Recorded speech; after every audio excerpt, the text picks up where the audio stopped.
All right, welcome back to Flag Sucks, the podcast, episode 242. Today on the show, the Epstein doc story came and went. We're going to tell you why we need to keep putting pressure on Pam Bondi.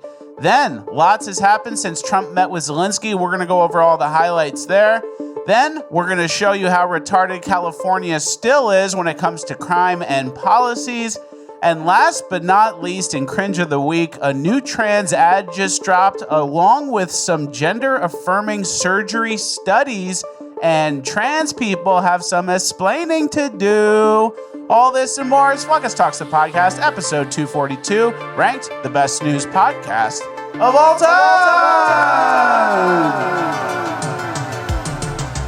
Because words are just words until action actually starts. And actions speak louder than words. But at the same time, words speak louder than actions because sometimes it's the right thing to do. Very cool. Very cool. It's Flag Talks the Podcast featuring Richard Grab.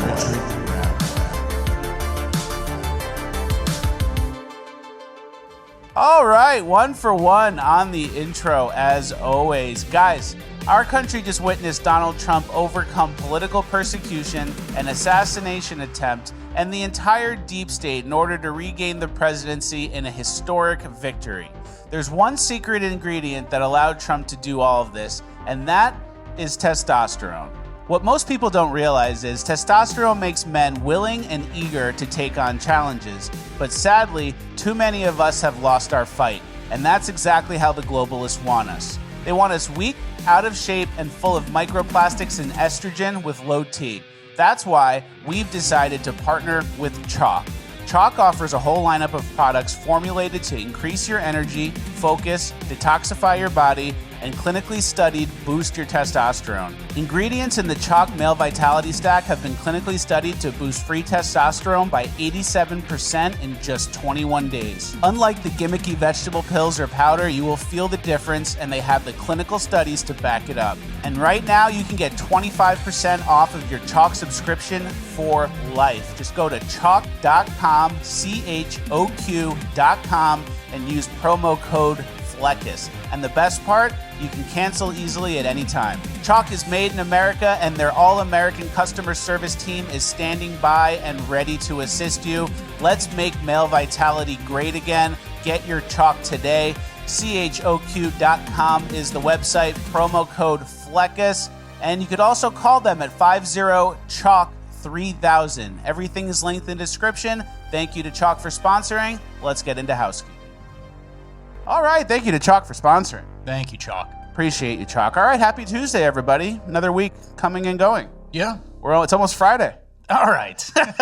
Don't start. All right, lots to get to. A lot has happened over the weekend. A lot happened on Friday especially, so it's going to be a lot. Yeah. Housekeeping's packed. Cringe is a little light. Urban is nice. Uplifting is uplifting. Should we get right into it? I noticed you didn't give up your final page of housekeeping this week, though. I did not. I clung to it, and there's some very bad shit in there. So because if you give up another final page of housekeeping twice in a row, then it's like, oh, sometimes it's there, sometimes it's not, and then what? There's no final page of housekeeping? All right. That's strictly business. Can't operate like that. Calm down. All right, let's get to our first story. It's an easy one. A tweet from Charlie Kirk about approval ratings. Trump approval rating by age, 65 plus, 45%, 40 to 64, 46%, 18 to 39, 60%.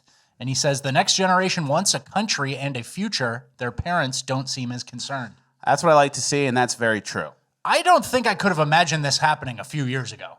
Me neither. I felt like we were extremely dependent on boomers, and the older generation in this country is more white, and so that's what I kind of thought was kind of our base demographic. And this is a shift. Yeah, I'm surprised too, because I thought young people were cooked in general.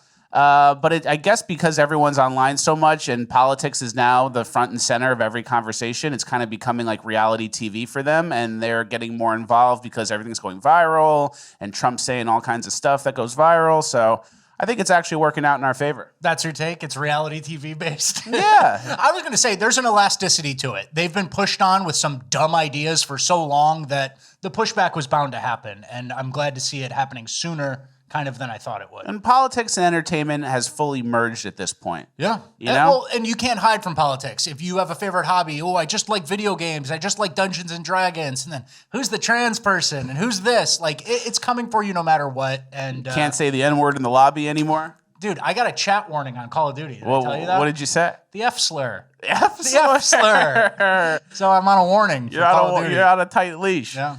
And then part of the things, like we just mentioned, everything is reality TV and entertainment and politics is merged. That Zelensky-Trump interview, what was it? A meeting that was on TV. That went absolutely great.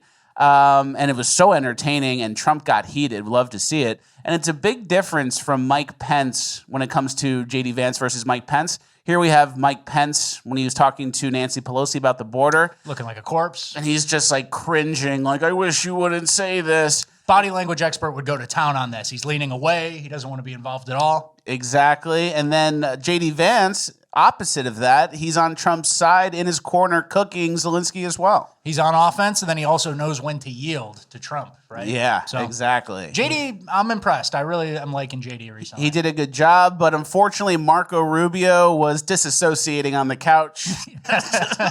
Just sitting there like a little, kind of like a bitch, to be honest, doing some Jeb Bush shit. Okay. You know, wishing it would stop. I wish we'd be a little more professional. You sure we need cameras here for this? And he's just on the couch freezing up. But Zelensky pressed it. He's the one who kind of litigated this issue in front of the American media, which kind of should have been behind closed doors. And Zelensky going, no, you, in his broken English, the war is coming to you. It's like, you're 3 years deep in this, bro.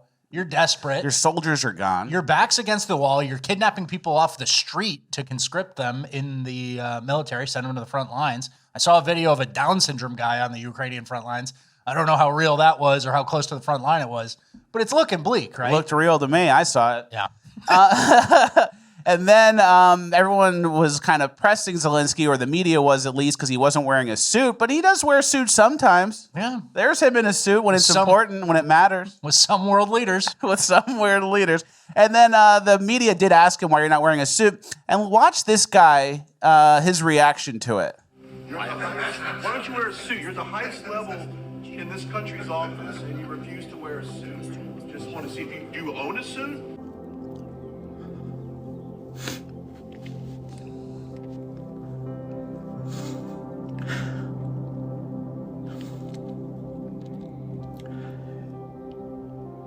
This man is fighting for his country. A sovereign nation got invaded.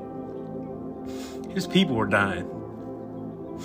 And this motherfucker talks about him wearing a suit. I hate this fucking country. Looks like USAID sponsored content. Yeah. You get the big bucks when you start crying. Yeah. And this guy calls himself Coach Mox. What was he coach? The girls' swim team? Yeah, Some sorry. team who cries a lot? Sorry, brother. You're not the coach of anything. You're bipolar and you're acting like a trans person with a crusty hat. Yeah, that's a trans person type vibe. Up close, camera frame, big eyes, crying. Yeah. But at least he went viral. Well, I was going to say, it must really hurt when you try to film a video for your side of things and then it just gets taken by the other side and you're laughed at, right? Viral's viral, brother. Hey, it doesn't matter to me. Clicks are clicks. But yeah, this guy, I mean, he cried on camera. He filmed it. He saw that clip. He was so moved by it. It's not like the U.S. withdrawing from funding or weapons or whatever. He's crying over the suit. Mm-hmm. He's crying over the suit and then filmed himself, really delayed it, and then he chose a sad song to go over the background too. So bravo, brother. You're trans now. If you're not trans, you're honorary. Or you're on track. Yeah. You're on track to trans. Go see a doctor. On track to trans 2026. Yep.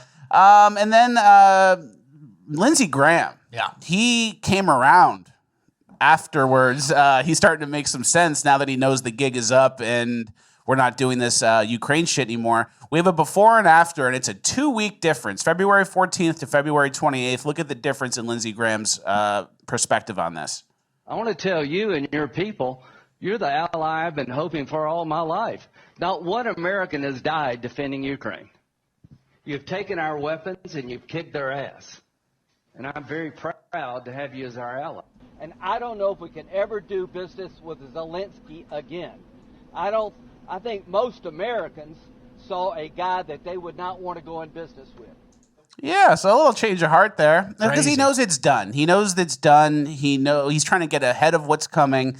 And I was going to say, all those years of sucking Zelensky for nothing, but Lindsey Graham probably liked it. Yeah, he chose that himself. But yeah, I mean, there's a certain point, like, zoom out, broad perspective for everybody, right? How long does this go? Is this a 20-year war? Is this constant? Or is there some resolution that needs to be found? And it's kind of, we've lost enough young men on both sides, right? Yeah, exactly. And they would have kept it going for as long as they can. And now they're going to end up making the same deal they were offered early on in the war. And the only difference is you have 1 million people dead. Body count. That's the only difference. So it all got to the same result. It just took some time. Yeah. Tucker had a great... And a lot of U.S. dollars. A lot of U.S. taxpayer dollars. And that's kind of the sticking point. That's the final sticking point, right? Yeah. And then Tucker had a tweet that sums this up as well. Can you give that a read? About Lindsey Graham's reaction. He said, one of the most striking things about yesterday's Zelensky press conference was Lindsey Graham's reaction to it. The two are old friends, but Graham disavowed him within the hour. This was more than just transactional disloyalty. It was scapegoating. Lindsey Graham knows what's coming. Over the past 3 years, with the tacit support of its Western patrons, the Ukrainian government has committed a remarkable number of serious crimes. The Ukrainians sold huge quantities of American weapons on the international black market at 20 cents on the dollar.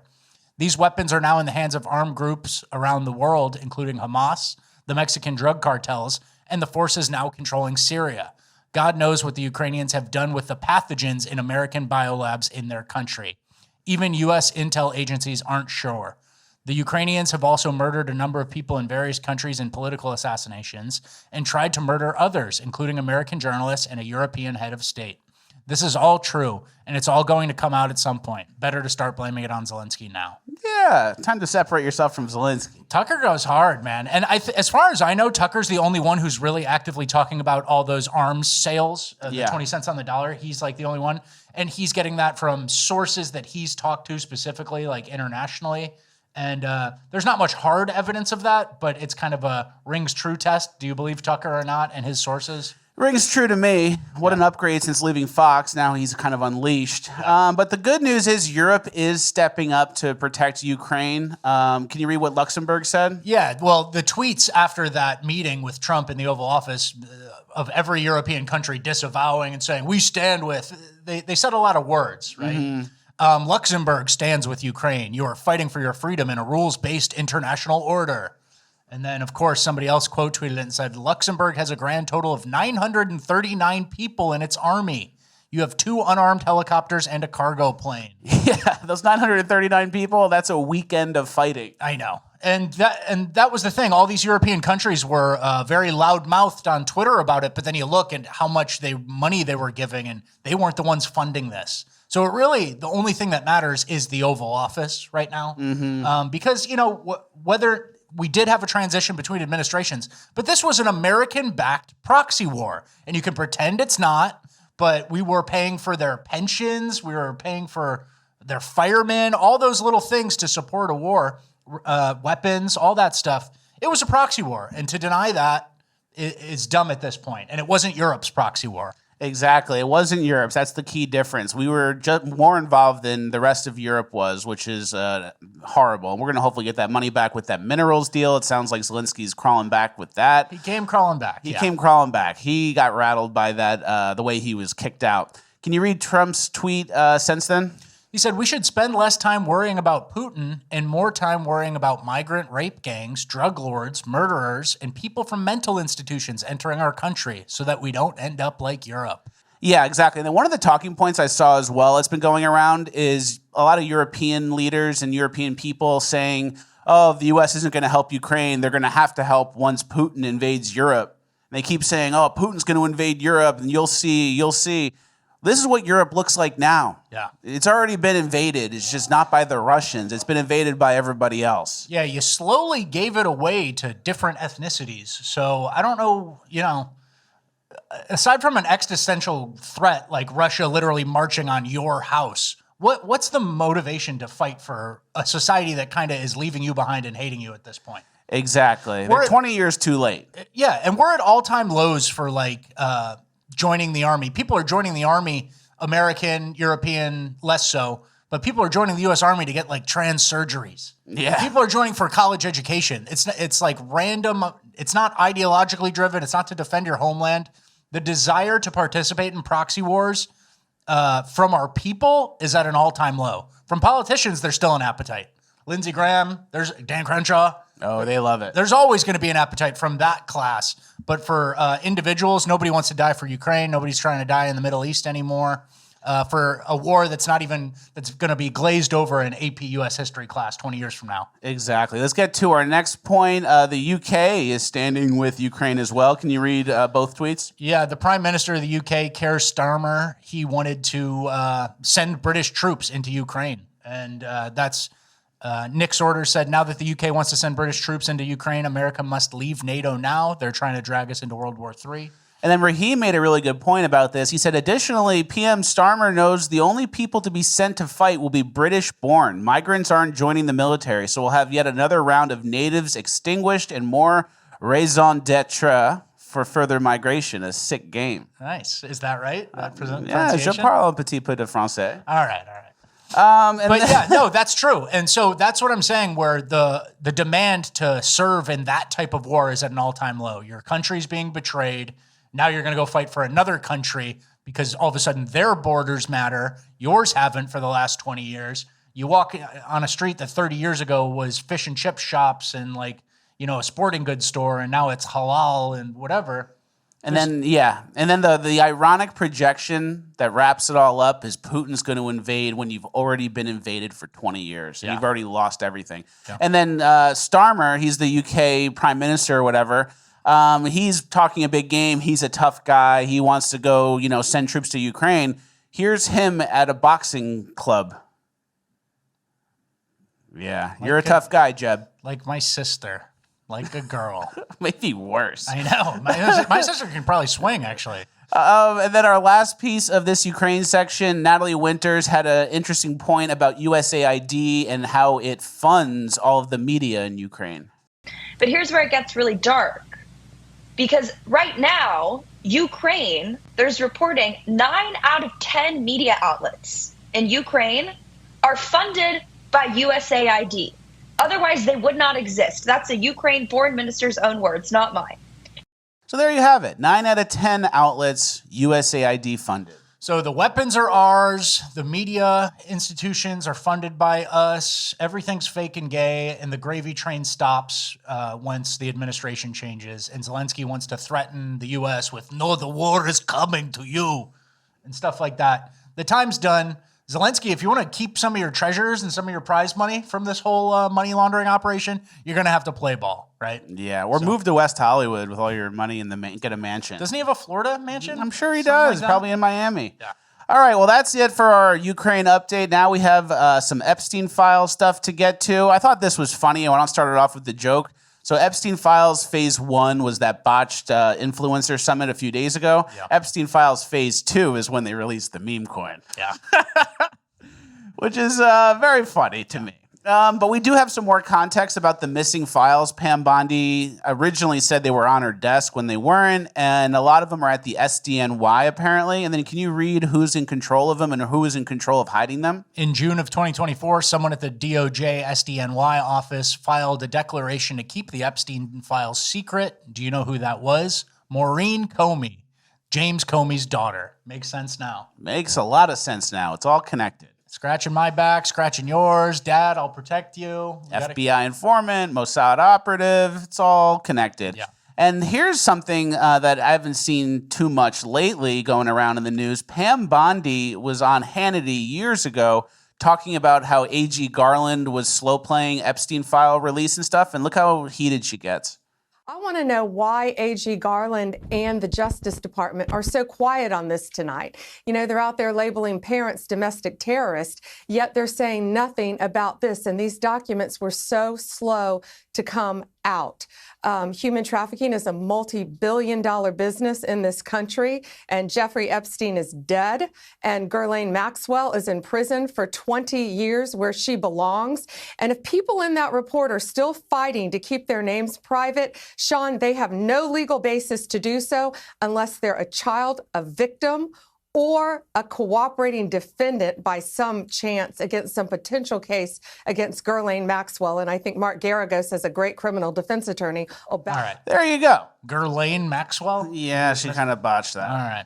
But, you see how the point she's making, where, like, if your names are on it, they have to come out unless you're a victim or a child. Like, she's pretty on it. Mm-hmm. And that was before she's the AG. Now she's the AG. And when she went on the news last week, she went on Jesse Waters, and she kind of did a Costanza move, a George Costanza move, where she got pressed about the release of the documents, and she goes, well, yeah, they're all on my desk, and they'll be out tomorrow at 10 a.m. With no plan. With no plan and no documents on the desk. Absolutely just George Costanza made, completely overpromised.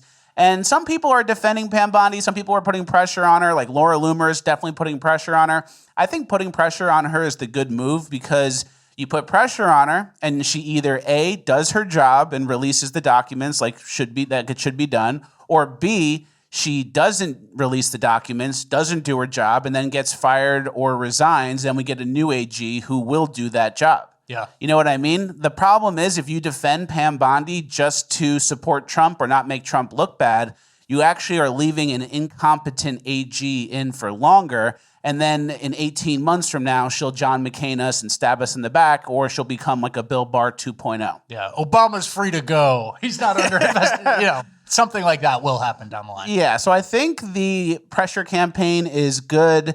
And Trump really likes her because she was loyal during the 2020 election fraud stuff. So I get it. Like, she was loyal during that time, so Trump kind of rewarded her and gave her the AG spot.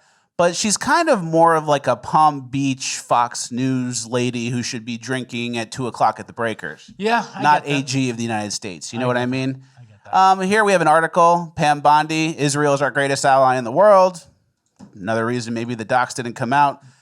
Keep in mind, too, Matt Gaetz, who was almost going to be the AG, he was involved in a honeypot takedown. Can you read the headline? Yeah, Gaetz alleges extortion plot that included freedom for missing Jewish FBI agent. A Florida Republican under investigation for alleged sexual relationship with minor brings Robert Levinson, who went missing in Iran in 2017, into increasingly complex scandal. And then Harrison Smith, he kind of explained what that scandal was. Can you read that? And the scandal that got Matt Gaetz to withdraw from contention for AG was an Israeli extortion blackmail honeypot scheme. So that's why they couldn't have him in there. But did he get honeypotted?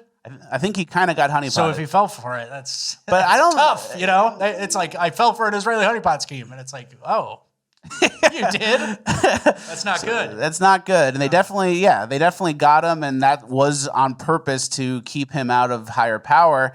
And then keep in mind, too, Israel blackmailed Bill Clinton with Monica Lewinsky tapes. Spy hunt ended after Mossad bugged president's sex chats. The book exclusive. And that was like from 1996 that was written. So they've been doing this for a while. Yeah.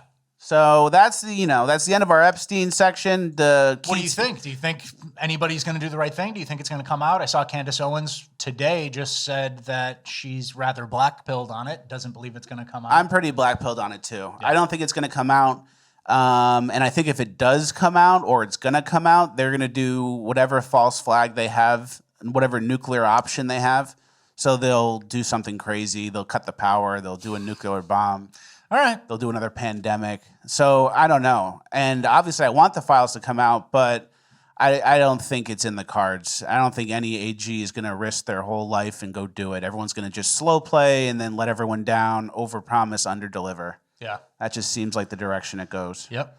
All right. Next, we have a Joy Reid update. Can you read that headline? Ex-MSNBC host Joy Reid went on anti-Semitic rant about COVID, former staffer claims. Okay, Joy. Joy! You watching the show? You watching the show, Joy? No. You're growing on me. No. I'm assuming the rant was maybe about how Mossad infiltrated the Ukrainian biolabs that we were paying for and made COVID? I don't think she's smart enough to pull that thread. She probably just said, like, damn Jews or something. It was like a dumb, low IQ anti-Semitism. That's a good point. It wasn't even international relations anti-Semitism. She's not that deep in the weeds like we are. All right, let's get to our DOGE section, my favorite section of the show. Really? Yeah, I like it. I like finding all these bad contracts and saving money. I thought you were just having some sort of verbal tick. My favorite section of the show. No. This is really your favorite? I like we DOGE. have some good stuff in Cringe. Yeah, I guess you're right. Urban's pretty good. Urban's pretty good. And final page of housekeeping. Actually, my favorite part of the show is the final page of housekeeping. Vivek Ramaswamy. I completely changed my opinion on him based on new information. Okay. You're going to like that part. Yeah. It's a multi-clip series.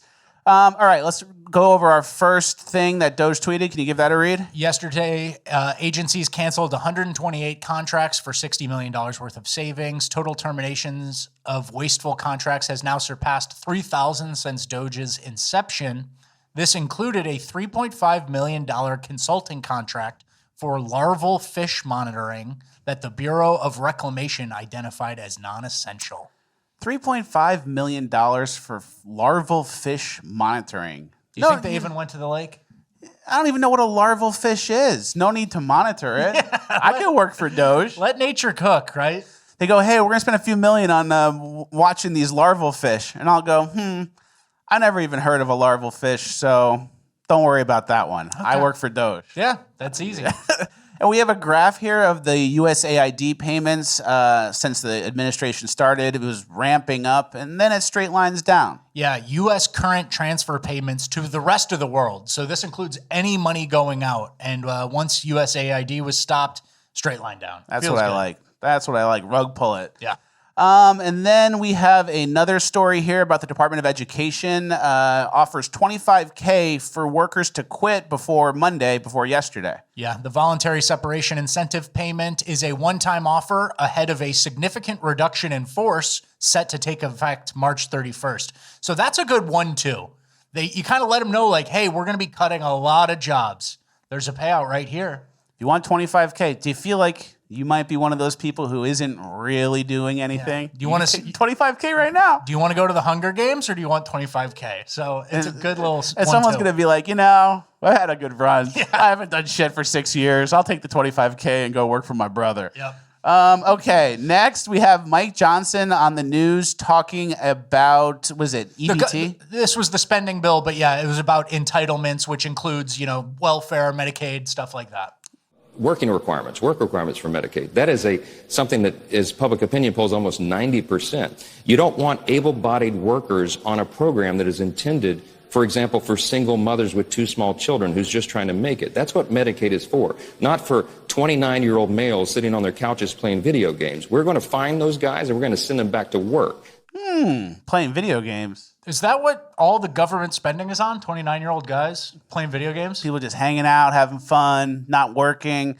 And then he's kind of I haven't seen any of those video game guys in our EBT videos or anything like that. Yeah, I wonder which games they're playing. Because if they're playing Call of Duty, I kind of have an idea of who it is. But I'm picturing someone. Yeah. If they're playing NBA 2K2 or whatever, I think I know who that is too.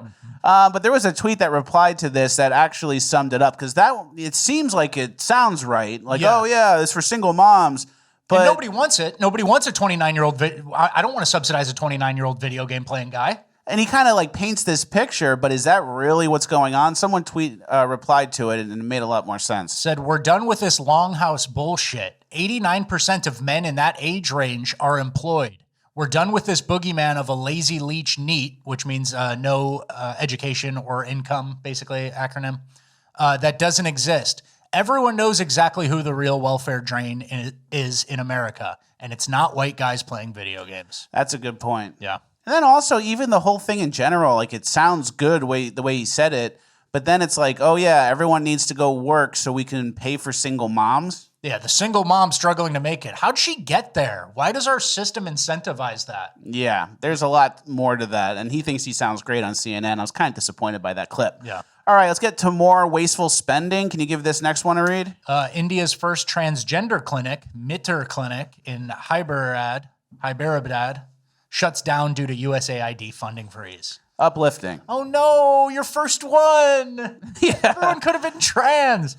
And certain type of people are more genetically predisposed to be trans. No, like a hairless person or something like that. Interesting. Think about some of the heavy bearded Indian men going trans. That would be a good sight. The 5 o'clock shadow comes at noon. Yeah. So I don't know. That's tough. If they open more trans clinics, you have to invest. The beta to that would be investing in laser hair removal. Yeah. All right, smart. Like At least you're thinking like a business. That's George Soros hears you, and he's like, oh, yeah. 10 new trans clinics, 30 new laser hair treatment centers. All right, next we have some breakdown here. This next clip breaks down the politics of the State Department workers and people who work within USAID. So we started looking at all political donations from the State Department. We looked at them for USAID. And what did we find? For State Department, it was like 94% went to the left. At USAID, it was like 98% that went to the left. National Endowment for Democracy, like 95% to the left. And then we started looking at all of the partners, the international NGOs, the contractors, and started looking at all of them, where the billions and billions are going. And 95, 98%. Even World Vision Catholic Relief Services, the vast majority, well over 90% of the political donations were going to the left. You look at the boards, they're all prominent people making very high salaries. So when you think about what's happened, the left, which was misusing USAID, and they're doing this across the federal government, misusing taxpayer money as a slush fund to finance their own people. Yeah, there you go. And we always knew that, obviously. It's just more proof of the patronage network. But when you hear the numbers, 98%, 95%, it's not even close. Imagine being the one Republican guy at USAID who actually had a function like, no, I really do clean the water in Africa. And then it's like, what's Mike doing? It's like everyone's getting rich. Like, you're promoted. You're on the board. You're doing this. And he's like, what? I'm cleaning shit. He unfortunately, he was left in the wreckage, brother. Yeah, we need a body in the wreckage, brother. He didn't make it. All right, we have Ilhan Omar, who went on a podcast on SiriusXM to talk about Elon and this whole DOGE process, and listen to what she says about Elon as a person. Literally posted on X, there's a shortage of top-notch air traffic controllers. If you have retired but are open to returning to work, please consider doing so. How about you don't fire as many as you did? So you've got... I mean, and that the retirement thing for... air traffic controllers is also, again, it just shows how much he doesn't know. I know people talk about him as a genius, but to me, I think he's probably one of the dumbest, luckiest people to exist on this earth. Yeah. So she thinks he's stupid. She thinks he's stupid, he's dumb, and he's lucky. That's how he became the richest man on earth. He was lucky. He was lucky. And he kept rolling sevens. He kept just getting sevens. He was like, oh my God, again, it doubled. So Elon's dumb. So if I was a meaner guy, I would say, Ilhan Omar, you're Somali. Yeah. Even if you were the smartest Somali, you'd be within like the average intelligence standard deviation of a white American. And you like literally scientifically couldn't even be smart. If I was mean, I would say that. Yeah. But I decided not to. If I was mean, I would say, well, she's Somalian, so she really knows dumb. She knows everything there is about dumb. Low impulse control, pirates, using a little tiny ship and some AK-47s to get a big ship. Captain Phillips' ship. Yeah. So she really knows dumb if she's Somalian. Yeah, and then we're going to take you back and you're going to meet with the elders and we're going to give you that ransom money for Captain Phillips. And then pew, 6 bullets fired at once. Everyone's heads explode. But Captain Phillips is safe. Your whole family's dead. All your friends are dead. Yeah, hopefully you guys saw Captain Phillips. But yeah, she's an expert on dumb. And, you know, this is a weird jealousy thing. And then does any layman, obviously no, this is probably Democrats only watching the Ilhan Omar Skype meeting podcast, which I think is disrespectful. I think Skype podcasts are a little disrespectful. Yeah. The only one I've seen do it right is kind of the All In podcast. I think they cut a lot of the fat. And then they did it during COVID when everyone was kind of getting used to that. Yeah. But I forgot what I was going to say. Only people watching are the Skype podcast are leftists. Yeah, so like this is okay to say to her audience. Elon's dumb. You say that to some guy on the street who's like, well, you're the weird lady who committed immigration fraud, married her brother, and you got elected by Minnesota Somalis. And you look stupid.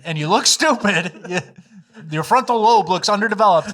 Or that rocket spaceship company guy. Didn't he do the cars first too? First electric cars? Invented PayPal, trying to go to Mars. Yeah, so... To a layman, to anybody who's not already on her side, she obviously looks dumb. That's a good point. When you're watching the Ilhan Omar podcast, it actually works. You're doing this. Yeah. If you're already watching the Ilhan Omar podcast, you're going, yeah. All right, let's get to some wasteful spending out of Illinois on illegals and their health care. This afternoon, a new audit from the state shows Illinois massively overspent on a program giving immigrants access to state-sponsored health care. The audit found over 3 years, the state spent $900 million more than expected on the program, partially due to it expanding 3 times since 2020 because the need was dire. $900 million more than expected. Over 3 years. Wow. So I bet JB? I bet JB Pritzker's 60-plus NGOs have their sausage fingers in that pie. Yeah, they all got some sausage fingers. And that's the thing, too. We're coming up with a new rule. When Democrats estimate the cost of something, you're going to have to multiply it by 1.5, 1.75-ish to get the genuine number. Yeah. They're always sandbagging their numbers, and then, it's in the budget, and then what's the budget for if you don't stick to it, right? So where's the money come from? Oh, just more. We got to take a little more, a couple more bucks, a little more debt. Right? Yeah, they downplay it, so you sign the paper, and then they go, actually, twice as much. Yeah. And that's what Gavin Newsom in California does and has been doing as well. We have an old clip that resurfaced. This is from 2023, in the beginning of the year, and this was him describing how he's going to build 1,200 houses for homeless people. Tiny houses. Tiny houses. So what we are doing is we're deploying these 1,200 plus units. You can see these units are not just, in every case, for one individual, multiple individuals in these units. We're hoping to get them constructed in a matter of months, not years. I wanted to say the summer. My staff said press will attack us if we fall short, so we're saying the fall. So the fall of 2023, not the summer, a few months more, and they're going to build them all for 1,200 tiny homes for $750 million. The money's gone, and there's no homes. Which, how does that happen? And I mean, he's done that too with the California high-speed rail. That has been a criminal offense, basically. Billions of dollars and no tracks. But what happens? It's they hit a snag, and it's hey, boss, Governor Newsom, we're getting caught up with the zoning commission. And he goes, what happens? When does the plug get really pulled? They just go, I think they just sign it. They take the piece of paper. It's on a stack this big, and then they go sign something else for more money for someone else. Yeah, and then a press conference for that where you overpromise. And then no one checks, and you gave the contract to your wife's brother or whatever. And then California, I get elected by 65%. What's it matter, right? Yeah. No need to keep a promise. No need to keep a promise. No one's holding you accountable. And then if they try to recall you, you cheat in the election. Smart. All right, let's speed through our migrant section. Yeah, because I want to get to final page of housekeeping no. without skipping. But we're going to go, we have a shorter cringe, so we're going to go longer in housekeeping. Okay. Marco Rubio, who I mocked earlier, has been doing a good job with the Mexican drug cartels. Can you give this a read? Yeah, this doesn't have anything to do with Rubio yet, but it says the New York Times reports that due to pressure from the Trump administration, which I guess includes Rubio, the Mexican drug cartels haven't felt this much stress in years, with leaders going into hiding and shutting down fentanyl labs. And I'll read a little bit from here. One cartel leader says he's trying to figure out how to protect his family in case the American military strikes inside Mexico. Another says he's already gone into hiding, rarely leaving his home. 2 young men who produce fentanyl for the cartel say they have shut down all their drug labs. A barrage of arrests, drug seizures, and lab busts by the Mexican authorities in recent months has struck the behemoth Sinaloa cartel, according to Mexican officials in interviews with 6 cartel operatives, forcing at least some of its leaders to scale back on fentanyl production in Sinaloa State, their stronghold. That's what I like to see. And those were some conditions of the tariffs that Mexico cracked down on the cartel on their own, and it seems like we've gotten some movement on that. Good stuff. And then Marco Rubio extradited some cartel leaders. Is that correct? Yeah, I think 29 total. Marco Rubio led the negotiations with Mexico to extradite these people back to America to face justice. I think one of them killed a DEA agent, various stuff like that. So good job, Marco Rubio. Yeah. This the is good and the bad. Good job for you. Yeah. You know? Next, we have a Haitian murderer story with some developments. Yeah, this was a sad story out of North Carolina, Fayetteville. ICE confirms to Fox News that a Haitian charged with stabbing three. This is like a bad tweet. A Haitian primitive charged with stabbing 3 people to death, including 2 children in Fayetteville, North Carolina. And this migrant flew to the U.S. in July 2024 via President Biden's controversial CHNV migrant flights program, put in place to kill you. Yeah. This guy's editorializing it a little bit, which I agree with for the most part. But yeah, this was one of those migrant flights. Police say the 26-year-old McKennedy Darbooz fatally stabbed several on Friday, including a 4-year-old child, a 13-year-old child, and a 77-year-old woman. He's being held without bond thanks to Trump. ICE says Darbooz speaks no English and is barely capable of any form of human communication. Translators tried understanding animal-like sounds, interviewing him in Creole upon his arrest. ICE has placed a detainer on him. And here he is. Yeah. That's what he looks like. That's who Biden was flying in. This is who we need to give a better future to and place to live and healthcare. Yeah, and so they weren't like, it wasn't like a random I think these were his family members that he stabbed, but it was like a senseless violence, including stabbing children. So the guy's obviously cooked and lost it. Interestingly enough, that program, that controversial Joe Biden migrant flights program, was the same program that Laken Riley's killer got into the country on. So, but I'm sure there's some of them who are in a lab mixing potions and making sure the asteroid doesn't hit us in 2032. Yeah, that's what Michael Moore likes to believe. The other thing about this is one of the themes that we said before a few podcasts ago, probably like months ago, is these migrant policies and this influx of 20 million or however many million people, it has effects like over years, over time. And that's why deportations are so important. It's like this guy was let in under Biden and then he doesn't strike until a Trump administration or, you know. Exactly. Some of these people, they're getting to know their surroundings and then they'll commit a crime when they're more deeply ingrained in the community and people start to trust them, you know. Certain things like that. It's not all just like you let in the criminal and then he goes and loots Macy's tomorrow. Although that did happen with some of the Venezuelans. That happens a lot too. Yeah. So it's just reiterating the importance of actually reversing this and getting the people out instead of going, oh, what's done is done. At least encounters at the border are down 93%. That's not good enough. Not good enough at all. And then next, we have a woman who's speaking about assimilation for Sudanese people in Maine. And listen to what she says, especially at the end. And this woman's actually a policy analyst for the governor of Maine. Maine is a predominantly white state. Many of the communities that I have been a part of have been majority white who have lived here in Maine all of their lives. They haven't even had to travel anywhere or didn't have to wake up to sounds of gunshots. So it was hard. It was hard living here. It's been hard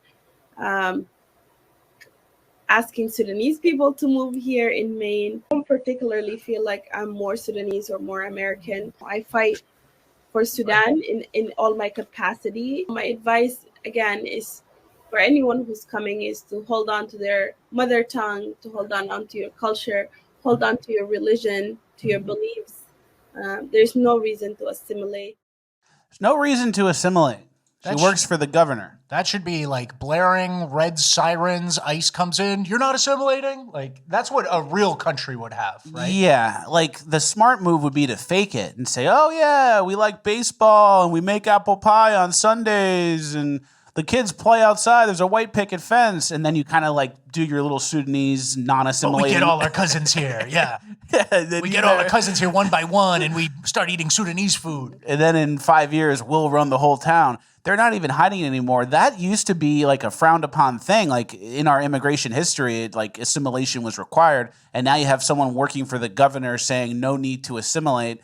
And then she was also saying earlier that in Maine, since it's all white, you don't really hear gunshots. And then you're having a hard time convincing Sudanese people to move here. And it's hard for them once they move here because they don't hear gunshots when they sleep. Yeah.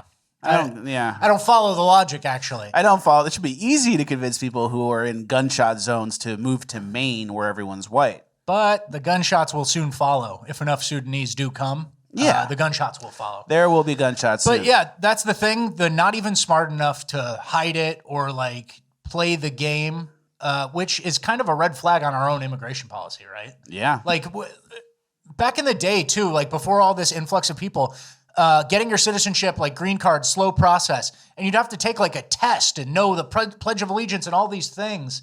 And now you're on TV or internet, Skype, saying you don't even have to assimilate. And then nobody does anything. Nobody comes. It's not a red flag on your book or your binder. No one gets in trouble. You're actually hired by the governor. All right, speaking of non-assimilators, we have a clip here from Times Square a few nights ago. Very nice.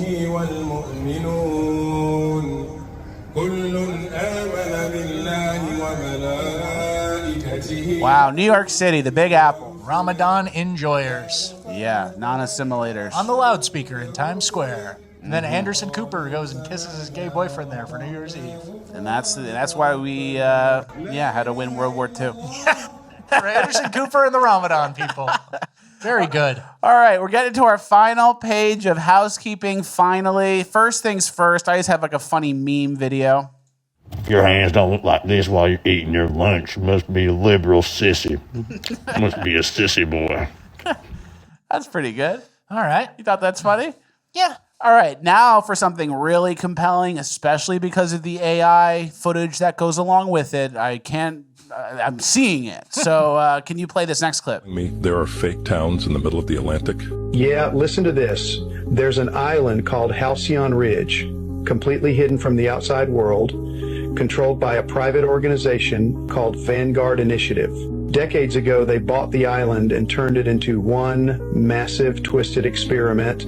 They built towns straight out of a 1950s postcard, perfect houses, white picket fences, happy neighbors. But it's all a lie. The people living there? They were either orphans raised in total isolation or, get this, grown from embryos in secret labs. Pretty interesting. So you're AI susceptible. And then apparently they told them that the world had some catastrophic event and they're the last survivors. So like an M. Night Shyamalan thing. So you're susceptible to AI slop. A little bit. Okay. I'm not convinced because the pictures, I know that that's all AI, but I think the voices are AI too, and it's a fake podcast, and neither guy even really exists. The voices doesn't matter, but Halcyon Ridge, that sounds like a real name. All right, let's move on. If you guys know anything about that, please let us know in the comments. Juice, Algo, Tickle Post, comment. All right, next is a guy who's talking about, I think, Tartaria. All right, guys, we're talking about Tartaria. Check this out. This is just in my little humble town of Olympia, Washington. Let's go talk about this monstrosity. All right, here we are. So, guys, work started on this in 1911. 1911 technology. Look at this thing. Look at it. It just goes on and on. Third tallest dome in North America. Just really quick, imagine it's 1911. Less than 10,000 people live in the city. And imagine putting up that one. Okay, that is 8 feet tall by 4 feet wide. And you have to stack so many of them. But just imagine doing that top one. How? Right? And there's all these other accompanying buildings as well. Look how many goddamn pillars there are. Guys, you know how hard it would be to carve one section of one of those pillars out of a solid piece of granite? And look how many. Interesting. And these buildings were built in the early 1900s. That one's in Olympia, Washington, which is a random place. And only 10,000 people lived there at the time. So on one hand, it could be leftover buildings from an advanced empire that existed before us. Okay. Or this was what white people culture was, which was taken from us by mass migration and multiculturalism, and we forgot who we even are anymore. And we used to be capable of this, and now you can't get your deli order of a turkey BLT correct when you go to the deli. Wow. You sound like that black guy who got one-shotted by AI and was like, man, we was metaphysical beings. Remember that guy? There's something, though. A lot of these buildings would be hard to build now, and then to build them in the early 1900s, late 1800s, how do you build some massive granite dome like that? All right. Something we'll think about, and I know you guys probably know about Tartaria, or a few of you do. I'm coming around. Okay. The mud flood, I'm taking a look. Doesn't sound very Christian. All right, our next clip is a woman who potentially got stuck in a Matrix glitch. That's actually really concerning. Very creepy. I don't know what's going on You know, I've seen a lot of TikToks with like glitches in the Matrix, but this got to be top dog for me. Oh my god. And then fast forward a little bit to the end. She's stuck for a while, and then eventually she starts moving again. Wow. So here she is moving again. And that's pretty interesting, right? Yeah. But that bag she's carrying is kind of street ratty. She could be like a street rat. Yeah, that's like a fentanyl without the lean. Yeah, So she could be in a that's- K-hole. That's my first thought. K-hole, yeah. All right, last piece of housekeeping final page, Vivek. Remember the other day I was skeptical of Vivek, but I was like, you know, maybe there's a road to redemption. Maybe he can be Trump's puppet and just do what Trump wants as governor of Ohio. Okay. I saw something that completely changed my opinion. Can you show that? Yeah, Vivek, bare feet in an interview. Disgusting. It's crossed the line for me. To be fair, he said that he was having a dinner party and he was preparing the food, and then he released this clip to show him preparing the food. Okay. So he was making like a naan. So there was a reason his shoes were off. That's why his shoes were off. Okay. It's pretty good, right? You think that's funny? This is honestly not your best work, this whole thing. I don't like Vivek because I think he'll sell out Americans with the John McCain moment when the time comes. And a lot of right-wingers like him. A lot of people push back when you kind of attack Vivek, but I just feel like they're not really seeing what I'm seeing. Yeah. Well, once I saw the feet out, yeah, I was done. Dogs are barking. That's the end of housekeeping. We're now moving on to Cringe of the Week. All right, our first clip of Cringe of the Week is Lex Freedman. I don't like Lex Freedman. I keep seeing him everywhere. He's always recommended on YouTube algorithm. And then I saw this clip, and I had to include him in Cringe of the Week. They call me Brian Callahan. In this cruel world, there is a man you should listen to as you journey on through life. His name is Joe Rogan. Joe Rogan. Shoulders for days and a really wide back. Joe Rogan. Joe Rogan. I hate this guy. Yeah. And he's so unlikable. He's not funny. He's not smart.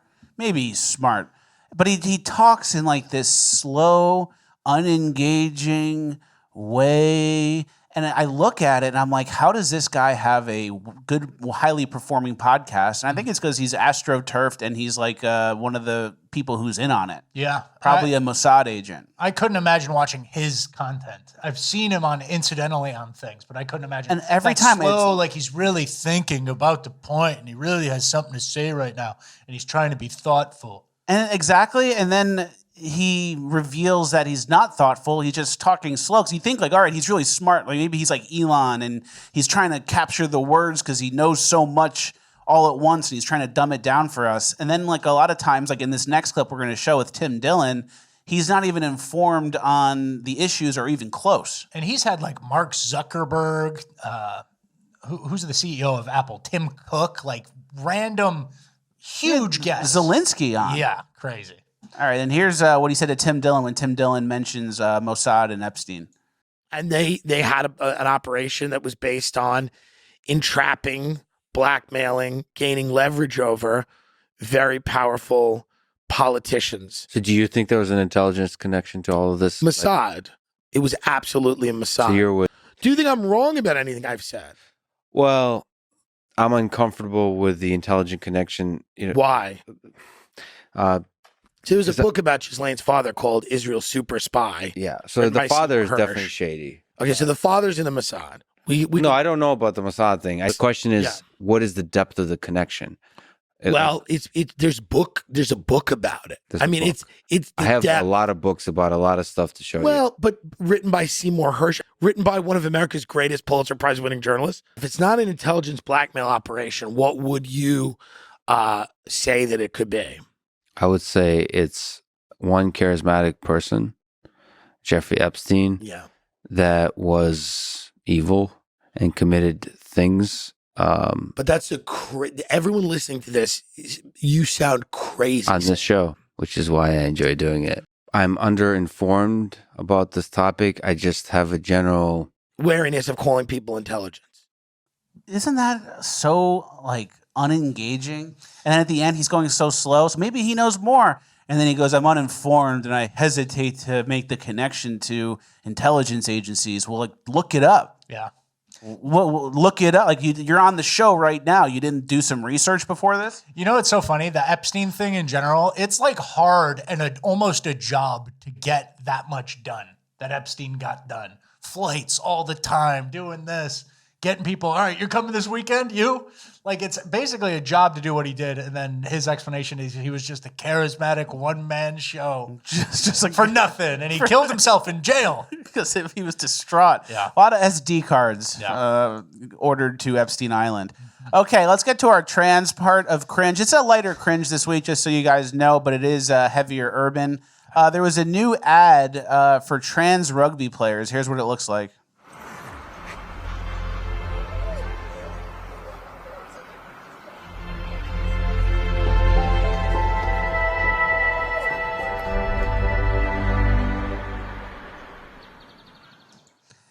Rugby's the example you used for that? You couldn't do something chill? Couldn't do badminton? Badminton.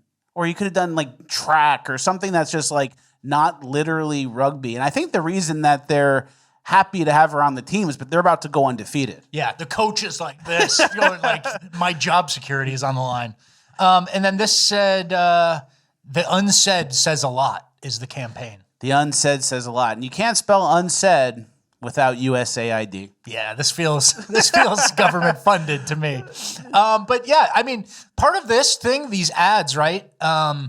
It's very unconvincing. The rugby team, the girls like, come on the rugby team. You might as well do like a dad with his daughter in the bathroom being like, come on in, you know? Exactly. We're not winning anybody over with this. Yeah, you could have been way more brutal with it. And we actually have a clip here of what trans rugby players actually look like when they play against girls. So these girls are running around, they're passing the ball to each other, and you're dead. Boom. Power bombed. Hit harder than you've ever been hit. And then look at this trans. No effort. Throw a little blush on or Just something. a guy. Just completely gets power bombed. And we have a picture here of another power bomb from a trans person. Hey, I get it. Trans people like rugby. That's where you can get the most dominance, right? Yeah, exactly. They love it. And then we have a new study about trans people. You know how everyone says a gender-affirming care is needed, it saves lives, people are going to off themselves if they don't get it. It's so important. We need to approve it. Everyone needs to agree. That's the big local city hall talking point when it's open mic night. When they all show up, and that's what they say. You're trying to kill me. This is going to save my life, right? You're trying to kill me, eliminate us, or whatever they use word-wise. And here we have a new study that came out with actual numbers, not just, a couple one-offs. And what does it say? Yeah, this is big. This is like a true update. And it says a recent study published in Oxford's Journal of Sexual Medicine, sampling 107,000 patients, found that sex change surgery doubles depression rates among gender dysphoric individuals rather than reducing them. Males who underwent surgery had a depression rate of 25.4% compared to 11.5% in those who did not have surgery. Likewise, females who underwent surgery had a depression rate of 22.9% compared to 14.6% in those who did not. So big groundbreaking study that's encompassing 107,000 people over. And it doubles your mental health risk. Yeah, which is not surprising to someone like us, but it's exactly backwards compared with what the trans lobbies have been saying, that this is life-saving care, gender-affirming care. They even launder the words for it. So now I assume they're going to change the name to depression-affirming care? Yeah, Something exactly. like that? And then this, keep in mind, how much money did it take? You had scientists in their outfits showing up every day, getting paid a lot, probably millions of dollars to do this. Coming in to take a survey every 3 months. Like, you have the whole operation to get this study done, and you could have gone to anyone at the gas station in Florida and said, hey, do you think chopping your cack off is going to make you happy or sad? Yeah, I bet guys without a cock probably pretty bummed out. They say stuff like that. And then they did a whole thing, 107,000 people, doctors, National Institute of Health, or I think this was Oxford. Yeah, so this was in the UK. So you could have asked anyone on the street, hey, you think chopping your cack off would make you happier or sadder? And they go, sad. Yeah. It's like the low IQ version of the meme, and then the high IQ is, we've sampled 107,000 people, and we determined that increased rates by this. And then the dumb guy's like, chop your cock off, gonna get pretty sad, huh? Yeah, and then we had Mimetic Sisyphus, who had an interesting take on this as well. Well, the take on this from Mimetic Sisyphus is, we caught you really pushing a lie. This is the first really big study. And he said, it's crazy how every single trans paper that got laundered into trans surgeries are a settled science had N less than 100. And when we start doing major long-term studies on 100K plus, all of the original findings reverse. And he's just talking about low sample size study, cherry picking data, stuff like that. And I assume all the angry parents at the city council meetings in Portland or, random West Coast cities are now going to say, this is going to kill my daughter if she gets the surgery. Yeah. And no, they're not. They're going to stick to what they already think. They're dug in on this argument too. So they'll kind of find a way to discredit this super big 100,000 plus involved study, I would think. It's going to be hard to do. Yeah. But they'll try. Well, that is the end of Cringe of the Week, believe it or not. We're now heading into Urban Decay. We had a New Orleans fight. It's Mardi Gras, so there's a lot of parades in New Orleans. Makes me miss New Orleans. I'm just kidding. I never went. There was a Zulu parade, and look what happened.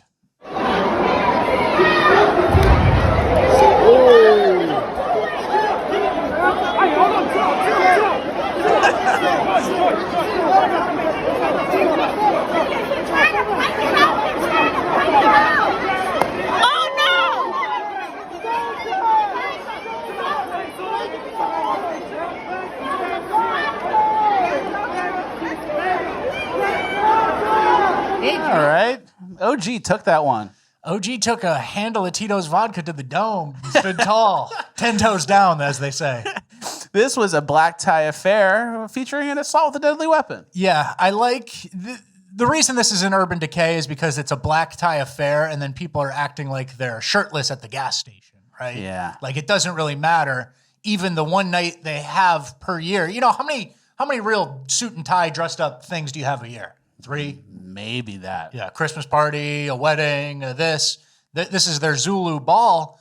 They're all dressed up, and then multiple pockets of fighting spring up. The ladies in their gowns. That just happened because the other fight was happening. I know. So, oh, shit, it's on? Who do I not like the most? This girl. Start going hair pulling. Yeah. Yeah, but that's it. Let's move on to our next clip. Let's kind of... No real lessons, just like... Imagine the situation where you would least fight, where everyone's dressed up, you spent money to rent the convention center, whatever group you're part of, you pay dues to the group, so you have the one event a year, and then you're going to blow out your suit, fight, take a vodka handle to the head, just because it's that ratchet. And then you're going to hit someone in the head with a vodka handle. That could have broken, on the worst case, could have killed the guy. That's kind of assault with a deadly weapon. Yeah, you're willing to do that? Did something that bad happen? Yeah. All right, next we have a guy who calls out a litter bug. What's that? You just threw fucking litter out of the car. Please take it back. I'm trying to be nice. Oh, thank you. Please don't throw it at me. Just do the right thing. Just do the right thing and don't litter. Do the right thing and mind your business. It is my business. I just saw. This is everyone shares. Everyone just shares this. I just asked you the same thing. Okay, great. Thank you. You're going to throw it back outside. Really. Please don't do that. Be mindful. We all share this planet. Don't litter. Not a crazy ask. It's really the bare minimum of polite society. And she is dressed like she has a normal job too. She's dressed like she's going to go work in like HR for some company. Yeah, she's in a white collar outfit. She's about to walk into work and go, "Hey, Carol, how are the kids?" After littering and getting in a fight about it on the street. How was your Zulu party? Yeah. Well, Unc got knocked out. But other than that, it was great. And she says you don't own these streets. Like, that's her argument. So basically, like, as soon as she gets called out for incorrect behavior, as she should, the person who calls her out is automatically the bad guy, and then you have to debate him, and you're automatically correct in your own mind, even though you're doing something that's so obviously wrong. Yeah, it's like little kid energy. Like, I'm just going to be oppositional just because I can. Like, there's no zooming out and going, yeah, that was scumbag. You caught me. and you're on camera, I apologize. I'm having a rough day. There's no even like mitigation like that. It's just, no, you're wrong. You don't own these streets. A cop wouldn't have told me nothing. Yeah. So, and then she's going on to her white collar job. So they live among us, you know? Yeah. All the trash on the side of the highway, it comes from somewhere. That's a good point. Let's get to our next clip. This is from a recent awards event. I don't know who the woman is, but listen to what she says about Black Americans and how they're under attack and what they should do. That you wish was talked about more within our community. Understanding our roots, I think it's really important. I think we're not trapped here. With the political climate that's going on in the United States of America, we are not trapped here. There are places that we can go. There are countries that are receiving us back, citizenship back, and I think with open arms, and I think that it's time for the Black community as a whole to start looking into those resources. She's talking about going back to Africa. Oh, no. Yeah, oh, no. Who's going to do galaxy gas and kick an old lady on the subway? We need you guys. Well, to be fair, I don't think that's the type of person who's going back to Africa. And if you ask that type of person, they go, oh, hell no. Hell I'm staying in Baltimore. I'm getting Section 8 housing. I get $300 a month on EBT. Why would I go to Liberia? Yeah. But she's like a Hollywood elite, and she's talking about, I guess, other Hollywood elite types. That's the only type of people who talk about this stuff like this. The girl on some sort of red carpet with her Odell Beckham Jr. type boyfriend. Mm-hmm. They go, yeah, we should go back. And they'll never do it. But they just want to float the idea out as if it's some punishment to the United States if these people weren't here. Yeah. What are we going to do without you? Oh, no. We have no more art and film now that you're gone. Please come back. We're obsessed with you. Yeah. But these types of people, they never do it. They're not talking to like the real people who might experience actual racism, like kind of lower class, like people who might get discriminated against. You're on the red carpet. You're in a white tuxedo, brother. Yeah. This is as good as it gets. Yeah, exactly. Who's really holding you back? And she has a very much extended chin. Yeah, something happened. She paid for that. Something happened. All right, let's get to our next Last thing on that, they all want to talk about, like, we have billions of Indian people clamoring to get here. Yeah. And then we have one slightly disgruntled group in America who's like threatening to go to Africa. Go ahead. I wish. Nobody cares. Everybody in the third world wants to come here, but then you think that, like, you have ideas in your head that something's so bad because there are racist people on TV or something that you have to go to Africa. It just doesn't make any sense. Because Trump. Yeah. All right, let's get to our next story. We talked about this last week about the Uber delivery guys who were getting killed. We talked about Uber drivers. Yeah. And now we have rideshare and delivery drivers stats from 2021 to 2023. Who's killing who? Yeah, known suspects in the murder of app-based rideshare / delivery drivers from 2021 to 2023. 83% Black offenders. Wow. Known suspects in the murders. 4% white, 8% Latino, 4% Middle Eastern. Wow. And then we have a specific story from DoorDash in South Carolina. Can you give that a read? Another DoorDash murder, this time in Anderson County, South Carolina. Jimmy Allen Ramey, 31, vanished while working for DoorDash. Then police spotted Deshaun Marquez Wilson driving his car in Georgia. Wow. How'd he get that? How did he get that? Is that him in the picture? Yeah, that's 31. Yeah, that's Deshaun, that guy who's 31, missing. Oh, okay. Well, is that the guy who's missing who's 31? Yeah. He looks older. Well, he's dead now, so. So rest in peace to him. I'm sorry to hear that. Yeah, so, I mean, we know people who do DoorDash. There are probably people who are in between jobs doing DoorDash or, do it for a little supplemental income. Head on a swivel. Carry a gun, carry some pepper spray. Don't go into situations where you don't feel comfortable. If it's not well lit, drop it on the street. Who cares? They weren't tipping you anyway. Yeah, let them go on the street and get it. So, I don't know. It's a protect yourself thing, and then maybe racism, a little light racism, could end up saving you because this is overwhelming. This is even higher than the percentage of Gen Pop, right? Oh, yeah. Like, we talk about Black people in America, 13 to 15% of the population committing 60% of the murder, almost. Yeah. This is 83%. So, I mean, maybe... Light racism might help you out. Yeah. But a lot of times people make excuses for crime and then even for like EBT use. But for crime especially, they say, well, it's because of poverty. When poor people are poor, they're desperate, and they're more likely to do violent crime or steal or whatever. That's socioeconomic related. That's why they raped that person or killed that person, which has never been an argument, right? Exactly. But that's what people do to make excuses. They always try to attribute it to socioeconomic factors. And we actually have something that combats that. We have someone was trying to own the right wing. So they said, oh, Owsley, Kentucky, 99.2% white, 95% Republican, 96% used food stamps. So they're trying to find an example of a white area that's economically, deprived and say that, food stamps isn't just a black and white issue, which it's not. The majority of food stamps are used by white people. But when you get to the per capita, that's when it gets crazy, Mr. Nadler. Yeah, people get left behind at per capita. People lose it. That's the next leg. That's leg 2. So with this example, let's look at the crime rate. Yeah. So average income of $19,945 in Owsley County, Kentucky. And the crime rate in Owsley, Kentucky is notably lower than the national average. According to the recent data, the country has a violent crime rate of 7.8, which is significantly lower than the national average of 22.7. It's like a third. Yeah. This means that they're less likely to experience assault, robbery, homicide compared to the rest of the country. And that includes property crimes too, despite being increasingly poor. Yeah.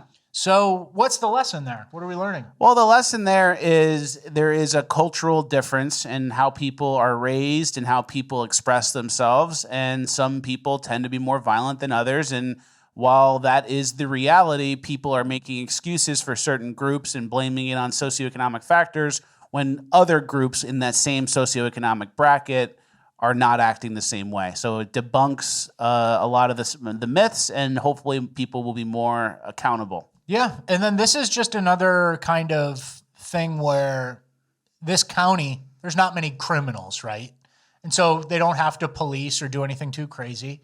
But it just reminds you, like, the importance of actually locking away criminals for the society, We're not trying to do restorative justice or make sure somebody is learning their lesson or getting the tools to live a better life and not commit crimes. Sometimes they just need to be separated from the society, Exactly. And then we do have a final stat of Urban Decay here when it comes to the safest states in the U.S., Maine, Vermont, New Hampshire. The whitest states in the U.S., Vermont, Maine, New Hampshire. Yeah. So there's something to be there. That kind of proves my point from earlier. Until the Sudanese get their hands on Maine. Yeah, they're working on Maine. They're working on chain migrating over. All right, that's the end of Urban Decay. I did in the intro mention that California policies and crime section. That is going to be in Bonus Land. Yeah. Didn't get to it, ran out of time. That's how it goes. So join Bonus Land. FleckisTalks.com is the website. Go join. Don't get too down or too depressed. Moving on to Uplifting Gold. Okay. All right, our first clip of Uplifting Gold. I told Rapboy not to watch this. Okay, and I didn't. So based on the thumbnail, what do you think you're about to see? Some sort of R&B, hip-hop, rap singing performance of some What's it called when they do the slam poetry? Yeah. Is that what you're thinking's coming? No. Okay, well, let's see if you're surprised.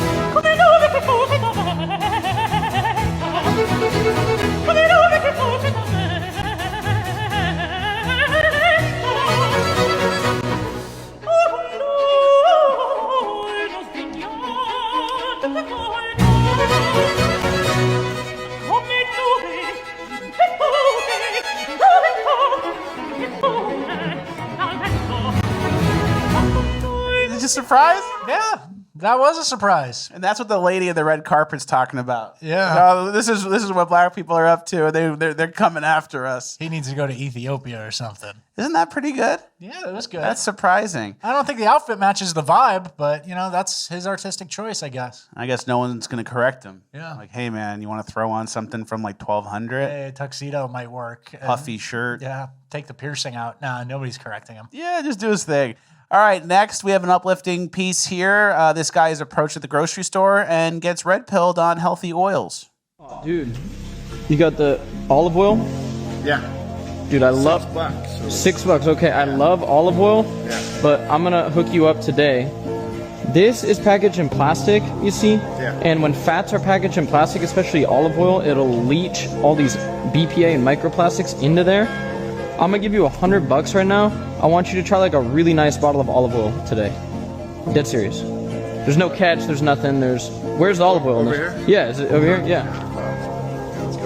No, I'm gonna give you $100. I just want you to get like a really nice bottle of olive oil. Okay. Oh yeah. So they got some good stuff here. So olive oil is one of the healthiest fats. Like this one's pretty good right here, packaged in glass. Okay, glass. This one is really good. 100% California. Boom, extra virgin olive oil. I actually really like this one. Yeah, the lower ones are like these blends right here where they blend it from everywhere. This one's pretty good, but boom, there you go. That's it. I'm gonna give you $100. This is what we're doing today. We're getting people healthy, just spending on healthy stuff. Are you working within the store here? No, I'm with the Make America Healthy Again movement. You know, we're trying to get people healthy. Yeah. Very cool. Yeah, that's nice. And he teaches them about some olive oil stuff. A lot of times people think they're getting olive oil and it's like seed oils blended in and it's in the fine print because there's not enough olive trees in the world to produce the amount of olive oil on the shelves. So that guy got red pilled. Yeah. And Love to I see like it. a little giveaway that's not just Mr. Beast. Go get a PS5. You little Hispanic kid. Get a PS5. And then the mom goes, "Oh my God, thank you." This guy like teaches him something, and then he does the like. And then that guy seems like he was receptive, and he'll probably never not get high quality olive oil again. Yeah, we'll see. I don't know about that. All right, next we have the Clemson baseball team greeting veterans in the crowd. The cool things they are doing at Clemson as we go to the bottom half of the fourth inning. It's a salute to the veterans in attendance. The public address announcer asks the veterans to stand up, and Clemson players head out of their dugout up to talk, meet them, shake hands, and just really pay tribute to the men and women who have served our country. What a great... Isn't that nice? That is nice. I'm just realizing now it's not baseball season, is it? I think that's now. It's spring ball, right? Don't they have? Yeah, spring ball. We're in early spring. All right, good. I saw another clip from Clemson that they put the relief pitcher area where the pitchers warm up. They put that right by the student section. So now they're heckling. I think Clemson's making some changes. That's pretty good. So now they're getting heckled. The other team's pitchers are getting heckled. Soon there'll be Savannah banana balls or whatever. I hate the Savannah bananas, but let's not get into that. I don't like them either. They're too gay. It's pretty gay. They're too gay. But they do a show, and I respect it, but... It's a different thing. Yeah. All right, next. This is a guy who cut down a tree, and you learn something from the rings. Take a look at this. This was probably 200 years ago, and when it first grew, it grew pretty fast. Then the forest got dense, and then now you can't even count them. Honest to God, there's 15 at least. Look at the growth rings there, how tight they are. And this stayed old growth till they're right here, and then they logged. And they cut the old growth out of here. And this tree was left behind. You see how it took off? Man, I mean, this is the finest stuff. You can't, look at that. I don't know, can you see my... Isn't that interesting? Yeah, and it makes sense too, obviously. So you grow slower when you're covered in other trees and you're not getting as much, sunlight or whatever. You're in the shades of other trees. So the denser the forest, the denser the rings. And then when those trees are logged and cut out and you're exposed to sun more and you have more space and you're not competing for nutrients, you grow faster. Yeah. You learn something new on the show, Yeah, I always knew that. Other streamers will teach you how to gamble or tell you about a rug pull coin. We're showing you how to learn real stuff. All right. All right, next. Don't pat yourself on the back too much. The tree rings are skinny and then they're thick. That makes sense, though. I know. I didn't know that. All right, next we have some wisdom from Waffle House. This guy has some wisdom for us. I know 2 millionaires in my life, 2 multimillionaires. You're probably a third millionaire I've met or whatever, but 2 multimillionaires that are rich beyond all recognition or whatever, wouldn't know who they are, give me the same advice. There are 3 things you can do with your money.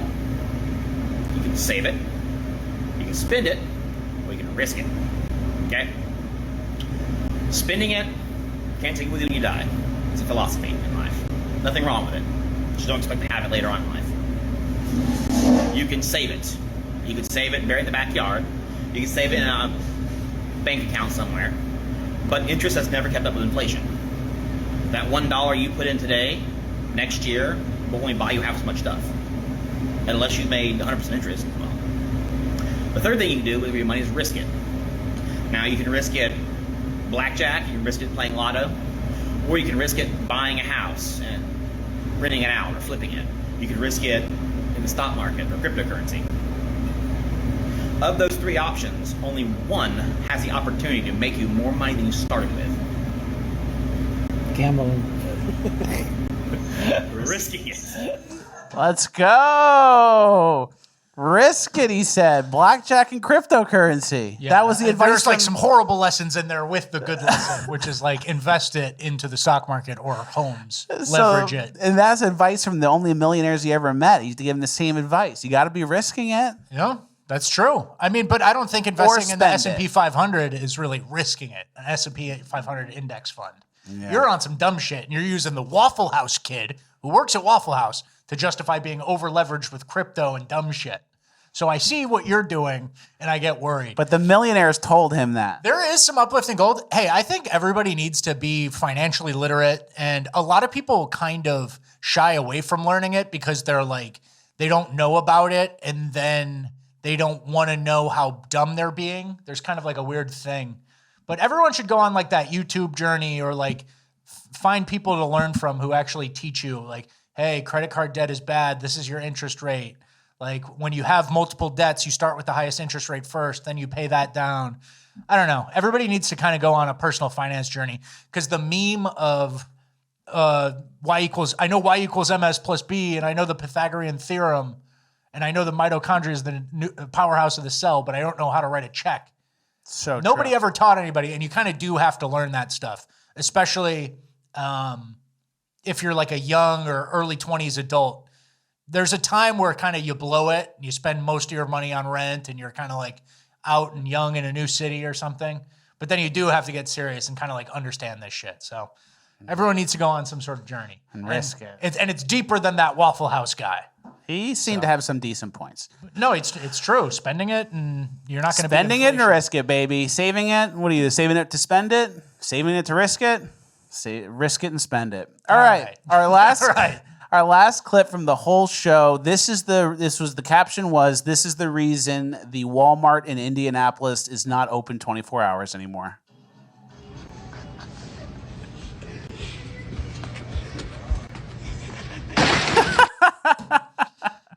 Bad. That's uplifting. It's degenerate behavior. It'd be an Urban Decay if someone else did it. That's Urban Decay right there. But it's funny sometimes. All right. Another Fleckus Talks in the books. Thank you guys for watching. Like, share, subscribe, all the good stuff. FleckUsTalks.com for 30-minute bonus land dropping right now. Hey, I want to see a better last page of housekeeping from you next episode. Okay. You let me down with some of that AI slop. Didn't even get me thinking. Didn't even get me going. Halcyon Ridge? Yeah, it doesn't ring true. AI slop. Well, we got to look into it. Well, why didn't you do that before? Well, the point was a call to action for you guys to let me know if you've heard of that. Okay. And in the comments, we can go through the comments and see if people have any good info on that. That's what I'm talking about. That's lazy. It's a little lazy. All right. Thank you guys for watching. Have a good week. We'll see you Friday.